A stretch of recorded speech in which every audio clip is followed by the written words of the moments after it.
Tak chcela by som nejakú pozitívnu recenziu pre všetkých. Mám dlhoročnú kamarátku, ktorá žije 30 rokov vo Švajčiarsku. Prišla na návštevu s tým, že spomínala, že ju boli rameno natoľko, že nevedela krútiť ramenom, nevedela si vyzrieť stričko. Tak sme urobili stabilizačný test, ktorý samozrejme zafungoval a dali sme na 7. krčný stavec Freedom na plasť s tým, že sme ďalej sedeli a nejak sme nevenovali tomu pozornosť, ale po určitom čase ťažko odhadnúť, či to bola hodinka alebo do 2 hodín.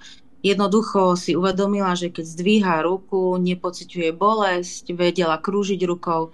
Boli sme veľmi úžasnuté z toho obidve a nadšené natoľko, že sme úplne odpadli s tým, že v podstate ona mala na veľmi dlhší čas, možno 7-10 dní pokoj s tým ramenom a teraz zase sa jej ozýva bolesť, ale v podstate neriešila to každodenným lepením, pretože vyslovene tá bolesť ustúpila a nebolo to potrebné nalepovať každý deň. Teraz zase si nalepí, aby pocítila úľavu, ale výrazne jej pomohla jedna na plasť Freedom a jedna na plasť samozrejme tej matky Liberty.